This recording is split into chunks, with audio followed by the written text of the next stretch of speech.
At precisely 3:33 every morning, my phone rings. Always the same time. Always the same silence. And then that breathing, slow and deliberate, as if someone were standing beside my bed, watching me sleep. The first night, I dismissed as a wrong number. The second night, a cruel prank. But after 42 consecutive nights of listening to that rhythmic breathing at exactly 3:33 a.m., coincidence was no longer a reasonable explanation. My name is Evelyn Turner. I'm 66 years old, and this is a story I never imagined I would have to share. It began 3 years ago when I lost my son, Michael. He was 34, an architect with a passion for strong coffee, crisp white linen shirts, and walking barefoot across the patio of our family home. His laugh was infectious, and he possessed a unique way of viewing the world that made everything seem manageable, even beautiful. Michael died on a rainy October afternoon. Wet asphalt, a truck that couldn't brake in time. They assured me he didn't suffer. I never believed them. When you lose a child, the world doesn't stop turning. It simply shatters into countless pieces, and you're left trying to exist among the fragments. The first few months dissolved into a silent, endless void. Then came my rituals, visiting his grave every Sunday, speaking to him as though he could still hear me, keeping his clothes stored in cardboard boxes I could never bring myself to open. But 6 months ago, something shifted. Strange things began occurring, subtle at first, so easy to dismiss. Michael's coffee mug, that distinctive blue ceramic one with his name engraved on it, started appearing in places I hadn't left it. On the dining room table, the windowsill, once inexplicably in the bathroom. I lived alone. No one else had keys to the house.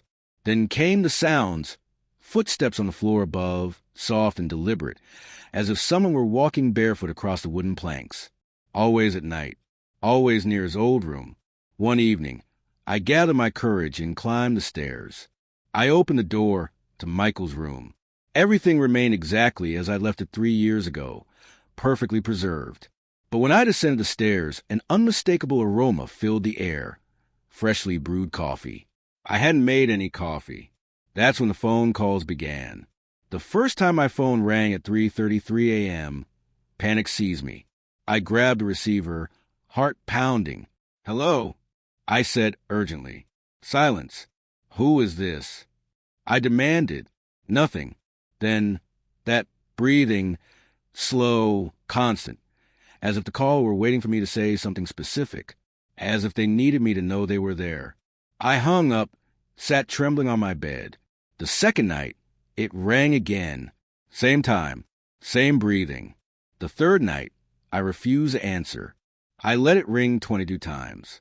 I counted each one, but on the fourth night, I answered again, driven by a desperate need to understand.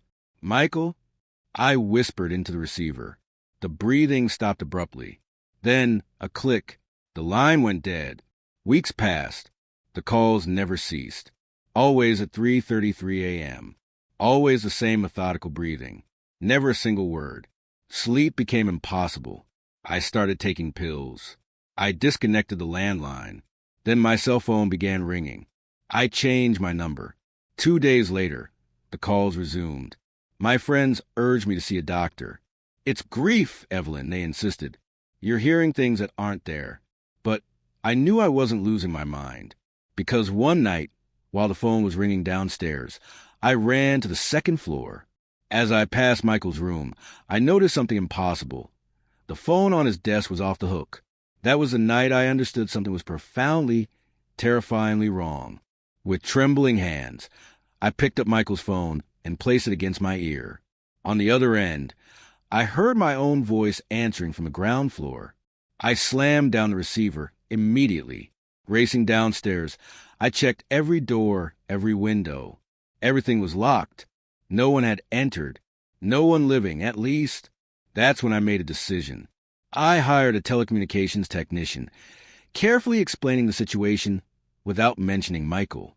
I told him someone was stalking me, that I needed to trace the source of these calls. "Are you certain you want to know?" he asked, his expression grave. "Completely certain," I replied. He installed a call tracking system, informing me that within 48 hours, I would have my answer. 2 nights later, at exactly 3:33 a.m., the phone rang again. I answered, and the breathing was there, closer, more present than ever. Then I looked at the tracker's screen. What I saw froze my blood. The call was originating from inside my own house. 2nd floor, north room, Michael's room. I climbed the stairs slowly, each step creaking beneath my weight. The hallway stretched before me in darkness, but the door to his room stood slightly ajar. A dim light flickered within, like candlelight. I pushed the door open wider. What I saw, no, I can't tell you yet. You need to understand everything that came before. You need to know what my life was like before that night, before the truth destroyed everything I believed about love, death, and my own family. Because what I discovered in that room wasn't a ghost. It was something far, far worse. Have you ever trusted someone with your entire heart, only to discover that trust was your greatest mistake? Share your story in the comments. I want to hear from you. There are things a mother never forgets. The scent of her son's freshly washed hair, the sound of his footsteps descending the stairs each morning, the way he always left his coffee cup half finished, as if he were perpetually in too much of a hurry to fully experience life. Michael was like that. Everything about him urgent, intense, complete. When he died, people told me, "Time heals everything, Mrs. Turner." But no one mentions that time also teaches you to coexist with ghosts. Let me take you back 3 years, to the days immediately following the funeral. The house overflowed with people. Cousins I hadn't seen in years, neighbors bearing casseroles and pies and sweetbread, all wearing the same uncomfortable expression, searching for words that don't exist. "Evelyn, if you need anything." "Evelyn, we're here for you." "Evelyn, God has his reasons." I nodded, smiled, thanked him, but inside I was completely hollow. My husband Richard had died 7 years earlier from pancreatic cancer. Michael had been my anchor then, taking me to market on Saturdays, making my coffee every morning, reminding me that reasons to continue existed. Now he was gone too, and I was alone in this 3-story house with too many rooms and too many memories. The first months operated on autopilot. Wake up, shower, make coffee I didn't drink, watch television without seeing anything, wait for night to arrive, so I could return to bed. My only regular visitor was my daughter-in-law, Sarah. Sarah had been married to Michael for 5 years. She came from out of state, blonde, slender, with translucent green eyes, always polite, always proper. But I never felt truly close to her. I don't know if it was her personality or something deeper, but a distance existed between us, as if we were speaking from opposite sides of the glass wall. After Michael's death, Sarah sold the house where they'd lived together. She told me she couldn't bear staying there, that every corner reminded her of him. "I'm going back to stay with my family for a while, Evelyn," she said. "I need to be away." "Of course, honey. I understand," I replied. I didn't see her again for 2 years. But 6 months ago, Sarah returned to the city. She came to visit me one Sunday afternoon, ringing the doorbell 3 times before I opened. When I saw her, I almost didn't recognize her. She'd lost considerable weight. Deep, dark circles shadowed her eyes. Her hair, which she always wore perfectly styled, was pulled back in a messy ponytail. "Evelyn," she said, her voice cracking, "I need to talk to you." I let her in, made tea, and we sat in the living room before the photograph of Michael that I kept on the mantelpiece. "What happened, Sarah?" I asked gently. She stared at the cup in her hands for a long moment before answering. "Strange things, Evelyn. Things I can't explain." "What kind of things?" "Dreams. Nightmares. Sometimes I feel like Michael is still here, that he's looking for me, that he wants to tell me something." I remained quiet, because I'd started experiencing the same sensations. "Have you noticed anything unusual in this house?" she asked. "Unusual how?" "I don't know. Noises, objects moving, things that shouldn't be there." My heart began racing, but I revealed nothing. "Not yet. Sarah, grief makes us perceive things that—" "No, Evelyn," she interrupted, looking directly into my eyes. "I'm not crazy. I know what I'm feeling." She withdrew an envelope from her purse and placed it on the table. I found this in my mailbox 3 days ago. No return address. I opened the envelope. Inside was a photograph of Michael and Sarah, taken in the garden of this very house, both smiling, embracing, happy. But someone had drawn a red cross over Sarah's face. Who would send you this? I asked, struggling to maintain composure. I don't know. That's why I came. I thought maybe you. I didn't send anything, Sarah. I know, but I need to know if anyone else has access to Michael's things, to his photographs, to his memories. I studied her carefully. Something lurked in her eyes. Fear, certainly, but also guilt. Sarah, is there something you're not telling me? She lowered her gaze. Michael and I, things weren't right between us before he died. What do you mean? We were having problems. Arguments. He spent a lot of time away from home. I thought maybe there was someone else.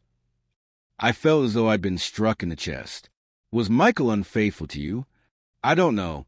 I never had proof, but there were calls, messages he deleted, nights he didn't come home until very late. And you never talked to him about it? I tried, but every time I brought it up, he became angry. He told me I was being paranoid, that I was suffocating him. Sarah began to cry. The last time I saw him, we had a terrible fight, Evelyn. I said horrible things to him, and he stormed out of the house, furious. 2 hours later, I got the call from the hospital. I reached out and took her hand. It wasn't your fault, Sarah. How can you be sure? Because couples fight. Because that's life. But that doesn't mean you caused his death. She nodded, though she didn't seem convinced. She stayed a while longer. We talked about other things, happier memories, stories of Michael as a child. When she left, darkness had fallen. I closed the door and stood in the hallway, looking at the photograph with the red cross. That's when I heard something upstairs, a thud, loud and deliberate, as if someone had dropped something heavy. I climbed the stairs slowly. The second-floor hallway was dark. I turned on the light. The door to Michael's room stood open. I had left it closed that morning. I was certain of it. I entered cautiously. Everything was in its place, his desk, his bookshelf, his bed perfectly made. But in the center of the room, on the rug, sat the blue coffee cup, Michael's cup, and it contained coffee. Hot coffee. Steaming. I backed away, left the room, and locked the door. That night, sleep eluded me. I sat in the living room with all the lights on, watching the clock. At 3:32 a.m., I placed my cell phone in front of me. At 3:33, it began ringing. I answered. Silence. Then that breathing. Who are you? I whispered. What do you want from me? The breathing grew louder, closer. Then, for the first time in all those weeks, I heard a voice. Barely a whisper, distorted, as if it traveled from very far away. But I managed to understand what it said. 2 words. Only 2 words. Mom, help me. I dropped the phone. It clattered to the floor. I stood paralyzed, trembling, tears streaming down my face. Because that voice belonged to Michael. I know what you're thinking, that I'm insane, that grief is making me hear things, that it's impossible. But when you're a mother, you know your child's voice as intimately as you know your own breathing. And that was his voice. I stood up and ran to the second floor. I opened the door to his room and turned on the light. What I saw stole my breath. The walls were covered in photographs, hundreds of them, all of Michael. Some I recognized, others I'd never seen. And on each one, someone had written a word with a red marker. Help me, help me, help me. Over and over again on all the photos, covering all the walls. I screamed. I ran from the room, stumbled down the stairs, and reached the living room. I grabbed my phone, intending to call the police, someone, anyone, but then I realized something crucial. If I called the police, they would think I was losing my mind. They would take me to a hospital. They would ask questions I couldn't answer. And if there really was someone or something in my house, I was alone, completely alone. I spent the remainder of that night sitting in the armchair with a kitchen knife in my hands, waiting, listening. When dawn broke, I returned to Michael's room. The photographs had vanished. The walls were clean, as if nothing had happened, but on the desk lay a note, handwritten in Michael's distinctive script. Mom, don't trust anyone, not even Sarah. Have you ever received a sign from someone who's gone? Do you believe in coincidences? Or do you believe that those we love never truly leave us? Tell me in the comments. There are lies that protect and lies that destroy. All my life, I believe I could distinguish between them, that I could recognize truth when I looked in the eye. But sometimes truth has no face, only masks, and every mask conceals another, deeper lie. After finding that note in Michael's handwriting, I made a decision. I wouldn't run. I wouldn't call a priest or psychiatrist. I wouldn't let fear drive me from my own home. If something or someone was manipulating me, I would discover who and why. Over the following days, I began investigating. I searched through everything of Michael's that I'd stored in boxes, his clothes, his work notebooks, his old cell phones. I found one that still held a charge, an old iPhone from 4 years ago. I turned it on. It contained messages. Most were ordinary conversations, work matters, messages with friends, some arguments with Sarah about everyday things like groceries, dentist appointments, weekend plans. But there was one number without a saved name. It only appeared as M. I opened the conversation. The last message was from 3 days before Michael's death. After that, nothing. I stared at the screen for a long time. 3 years, the same length of time Michael had been married to Sarah before dying. So Sarah had been right. Michael had been seeing someone else. I needed to know who M was. I called the number. It rang 5 times, then a recording. The number you dialed is not available. I tried searching the number online. Nothing. Then I remembered that Michael had an email account he used for work. Perhaps I would find something there. It took me 2 hours to remember the password. I tried birthdays, names, important places. Finally, I succeeded. It was the name of our dog from when Michael was a boy, combined with the year he graduated from college. I logged in. There were hundreds of emails, mostly from clients, colleagues, suppliers. But in the drafts folder, I found something, an unsent email dated 2 days before his death. The recipient was Sarah, and the subject line read, "I'm sorry." I opened it. Sarah, I don't know how to tell you this. I've tried to find the right words for months, but they don't exist. I made a mistake I should never have made, and now I don't know how to fix it without destroying everything we've built. There are things I did, things I can't undo, lies I told, decisions I made thinking they were right, but now I know they were just acts of cowardice. I need you to know that I never wanted to hurt you, that I always loved you, but I also need you to know that I can't keep living this lie. I'm sorry. Michael. The email ended there, incomplete, as if he'd been interrupted or hadn't had the courage to finish it. I read the message 5 times. Each time, the knot in my stomach tightened. What lie? What decisions? What was it that Michael couldn't undo? That night, Sarah came to visit again. She rang the doorbell at 7 in the evening, carrying a bag of sweetbread and 2 coffees from a nearby shop. I thought, maybe you needed company, Evelyn, she said with a smile. I let her in. We sat in the living room, but this time I observed her differently, searching for signs, cracks in her mask, something to reveal whether she knew the truth or was also being deceived. How have you been? She asked. Fine. Busy organizing some of Michael's things. Did you find anything interesting? There was something about the way she asked, too casual, too rehearsed. Nothing important. I lied. Old clothes, work papers.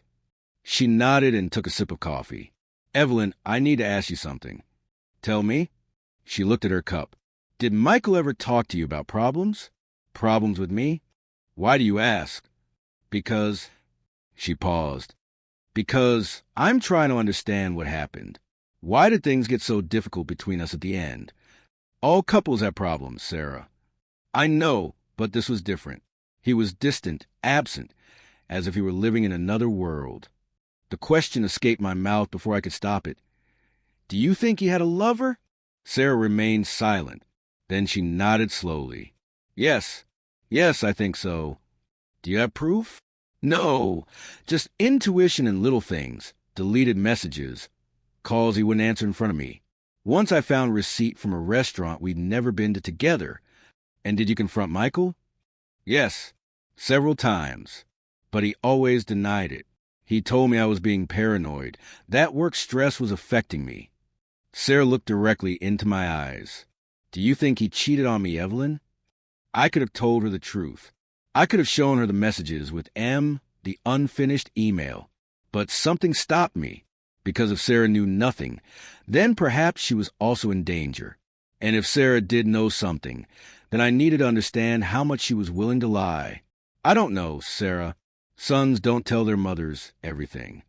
She released a bitter laugh. You're right. No one tells anyone everything. Sarah stayed late. We talked about inconsequential things, the weather, the city, how difficult it was to live with memories. When she left, it was almost 11 at night.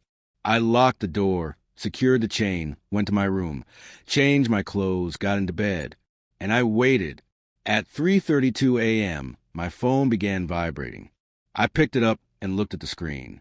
Unknown number. I answered. Silence. Then the breathing. I know you're there, I said, and I know you're not Michael. Michael is dead. So who are you? The breathing stopped. Then a voice. Different from the last time. Clearer. More real. A woman's voice. You should ask Sarah what happened that night. Click. The call ended. I sat on the bed, my heart pounding so hard I could hear it in my ears. A woman's voice. Who was she? And what had happened that night? The next day, I made another decision.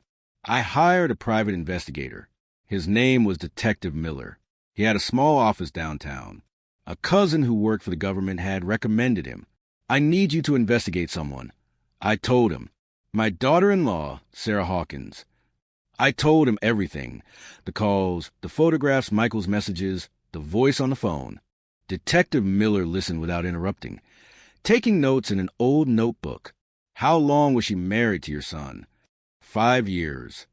Do you know where she worked? Where she lived before meeting Michael? She told me she was from Chicago, that she worked in marketing, but she never talked much about her family. Did you meet her parents? I remained quiet, because the truth was I hadn't. Sarah always said her parents were busy, that they couldn't travel, that we would meet soon, but that soon never came. They didn't even attend Michael's funeral. No, I admitted, I never met them. Detective Miller nodded. Give me a week. I'm going to find out everything I can about Sarah Hawkins.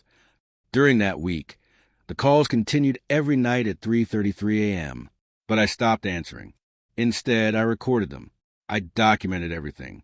I also installed security cameras throughout the house. Small, discreet ones in the living room, in the second-floor hallway, in front of Michael's room. If someone was entering my house, I would discover how. On the 6th day, Detective Miller called me. Mrs. Turner, I need you to come to my office. Now. What did you find? I prefer to tell you in person. I went immediately. When I arrived, Miller had a folder open on his desk, filled with documents, photographs, reports. Sit down, Mrs. Turner. I sat down. Miller took a deep breath. Sarah Hawkins doesn't exist. What? Well, she exists, but she's not who she claims to be. He showed me a photograph. It was Sarah, but younger, perhaps 10 years ago. This is from an Illinois newspaper from 2011. Her real name isn't Sarah Hawkins. It's Sarah Brennan. Why would she change her name? Because she's running from something. Or someone. Miller took out another document. Sarah Brennan was married before meeting your son to a man named Marcus Delacroix. They lived in New Orleans. What happened? Marcus Delacroix died under suspicious circumstances. He fell down the stairs of his house. He died instantly. Sarah was questioned, but there were never any charges. I felt the ground shift beneath my feet. Do you think she... I don't know, but there's something else. Miller showed me one last photograph. It was Sarah standing in front of a house I recognized immediately. It was my house. This house. But the photograph had been taken 6 months before Michael met Sarah. "Mrs. Turner," said Miller slowly, "I believe Sarah didn't meet your son by chance. While I'm telling you all this, I think of you. Where are you listening to me? At home? At work? Up late like I've been so many nights? Write the name of your city in the comments. I want to know I'm not alone in this. When you discover that everything you thought you knew was a lie, the world doesn't collapse all at once. It crumbles slowly, like an old wall that's been cracking in silence for years. And you just stand there, trying to hold the pieces together with bleeding hands." I left Detective Miller's office with my legs shaking. I walked several blocks aimlessly, needing air, needing to think. Sarah wasn't who she said she was. She'd been married before. Her husband had died. And she'd known my house before knowing Michael. None of this was coincidence. But then what was it? A plan? A scam? Revenge? Or something worse? The truth about what really happened the night Michael died is there. What do you mean by what really happened? Michael died in an accident. Sarah took my hands. Her eyes brimmed with tears. "Evelyn, Michael's accident was an accident." "What?" "Someone killed him, and I know who it was." The words hung in the air between us like shattered glass. "Someone killed him, and I know who it was." I pulled my hands away from Sarah's. "What are you talking about? The police said it was an accident. Wet roads, a truck." "That's what they wanted everyone to believe," Sarah interrupted. Her voice had changed. It was harder now, colder. "But I was there, Evelyn. I saw everything." My blood turned to ice. "You were there?" "Not at the accident. At the house. That night, the night Michael and I had our last fight." She stood up, walking to the window. But wasn't just a fight about infidelity or trust. Michael had discovered something. Something that was going to destroy both of us. "Sarah, what did Michael discover?" She turned to face me, and I saw something in her expression that terrified me. Not guilt, not sorrow, but calculation. He discovered that I was pregnant. I felt my breath catch. "Pregnant? But you never..." "I lost the baby 2 weeks after Michael died. But that's not the point." She moved closer. "The point is that the baby wasn't Michael's." The room seemed to tilt. "Then whose?" "Do you remember that Michael had been receiving calls from someone saved as M?" Sarah's lips curved into something that wasn't quite a smile. "M didn't stand for a woman's name, Evelyn. It stood for Marcus." "Marcus Delacroix? Your dead husband?" "He's not dead." The words hit me like a physical blow. "That's impossible. The detective showed me the death certificate, the newspaper. All fabricated. Marcus is very good at making himself disappear when necessary." Sarah sat back down, and now I could see she was trembling. "Marcus is dangerous, Evelyn. When I tried to leave him 5 years ago, he told me he would kill me, so I faked his death instead. I changed my name, moved across the country, started over, and Michael was supposed to be my new life, my escape. I met him by chance at a coffee shop, and he was so kind, so gentle, so different from Marcus. I thought if I married him, if I became someone else completely, I could finally be free. But you'd been to this house before meeting Michael. The detective found a photograph." Sarah's face paled. "That was Marcus. He must have been following me even then, documenting where I went, who I met. Don't you see? He's been watching me this entire time." My mind raced through everything.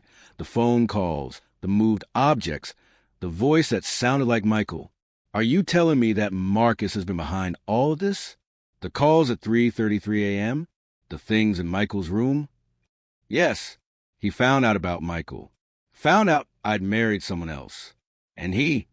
Sarah's voice broke. "He killed Michael to punish me." "How?" "The accident was an accident. Marcus tampered with the truck's brakes. He'd been following Michael for weeks. He knew his route, his schedule. He orchestrated everything." I stood up, rage flooding through me. "And you said nothing? For 3 years you let me believe." I was terrified. "Don't you understand? If I told anyone, Marcus would kill me too. He made that very clear. After Michael died, he sent me a message. You're mine forever. Try to run again and I'll kill everyone you love. The photograph with the red cross on your face. That was Marcus. A warning. When I came back to the city 6 months ago, it's because I finally decided I couldn't run anymore. I needed to end this. I needed to find proof of what he'd done so I could go to the police, send him to prison where he belongs. I sank back into my chair, trying to process everything. But the calls to me, the voice that sounded like Michael, the note in his handwriting. Sarah looked at me with genuine confusion. What note? I went to Michael's room and retrieved the note from the desk drawer where I'd hidden it. I showed it to Sarah. Mom, don't trust anyone. Not even Sarah. Sarah stared at it, her face draining of color. This is Michael's handwriting, she whispered. But how? You tell me. We both jumped as my phone began to ring. It was only 9:47 p.m., but I knew. Somehow I knew. I picked it up. Unknown number. I answered and put it on speaker. Silence. Then that breathing. Marcus. Sarah whispered into the phone. I know it's you. The breathing stopped. Then a man's voice, smooth and cold. Hello, Sarah. Hello, Evelyn. I'm so glad you're both together. It makes things so much easier. What do you want? Sarah demanded, her voice shaking. What I've always wanted. You, Sarah. But since you insist on making this difficult, I thought I'd take away everything you have left, starting with Evelyn. Leave her alone. She has nothing to do with this. Oh, but she does. Don't you see? She's the mother of the man who stole you from me. She's the woman whose son died because of you. She deserves to know the whole truth. What truth? I asked. Marcus laughed. Sarah told you I killed Michael. But she didn't tell you the most important part. Did she, Sarah? Shut up, Sarah hissed. Michael found out about me because Sarah told him. She confessed everything about me, about faking my death, about running away. Do you know what Michael did? I looked at Sarah. Her face had gone completely white. Michael wanted to help her, Marcus continued. Noble, stupid Michael. He told Sarah they would go to the police together, that they would expose me, put me away forever. But Sarah got scared, because she knew I would find out. She knew I would kill everyone she loved. That's not, Sarah started. So Sarah made a choice, Marcus interrupted. She called me. She told me where Michael would be that day, what route he would take, what time he would be there. She gave him to me. No, Sarah screamed. That's a lie. But I saw it in her eyes. The truth. The terrible, devastating truth. You called him. I whispered. You told Marcus where Michael would be. Tears streamed down Sarah's face. I didn't know he would kill him. I thought Marcus just wanted to scare him, to warn him to stay out of it. I never imagined. You gave him my son. My voice sounded strange, distant, as if someone else were speaking. You murdered Michael. It was an accident. I never meant. Liar. I lunged at Sarah, but she moved quickly, backing toward the door. Evelyn, please, you have to understand. Marcus's voice came through the phone again, now filled with pleasure. Beautiful, isn't it? The moment when masks fall away. But we're not finished yet. What do you want? I demanded. I want Sarah to understand what it means to lose everything. I want her to suffer the way I suffered. So I've been watching both of you these past months. Breaking into your house when you sleep, Evelyn. Moving Michael's things. Planting seeds of doubt. Making you both paranoid, afraid, desperate. The phone calls, I said. You used Michael's phone from his room. Exactly. I made copies of his keys months ago. I've been coming and going as I please. The coffee cups, the footsteps, the photographs, all me. I wanted Sarah to think Michael's ghost was haunting her. I wanted her to feel terror every single day. And the voice, Sarah asked, the one that sounded like Michael? Artificial intelligence, my dear, quite remarkable what technology can do these days. I fed Michael's voice from videos into a program, and voila, I could make him say anything I wanted. The phone call from last night suddenly made sense. The woman's voice telling me to ask Sarah about that night. That had been AI too, designed to push me toward this exact moment of revelation. But here's the beautiful part, Marcus continued. In about 30 seconds, the police are going to arrive at Evelyn's house. You see, I called them 20 minutes ago from a spoof number, reporting a violent altercation. They'll find both of you there. One grieving mother, one manipulative daughter-in-law. And when they search Sarah's car, they'll find a gun registered in her name. The same gun used in an unsolved robbery 3 months ago. You planted evidence, Sarah whispered. Of course I did. Sarah, you're in prison. And Evelyn, you're going to spend the rest of your life knowing that the woman you trusted, the woman your son loved, is the reason he's dead. I heard sirens in the distance, getting closer. Sarah looked at me with desperate eyes. Evelyn, please, you have to believe me. I never wanted Michael to die. I loved him. I still love him. Love. I felt something break inside me. You don't know what that word means. The sirens were right outside now. Sarah ran to the back door, but I heard it rattle, locked from the outside. I sealed all the exits, Marcus said through the phone. There's nowhere to run, Sarah. Not anymore. The doorbell rang. Loud, official knocks. Police, open up. Sarah turned to me, her face a mask of terror. Evelyn, you have to tell them the truth. Tell them about Marcus. Tell them I'm being framed.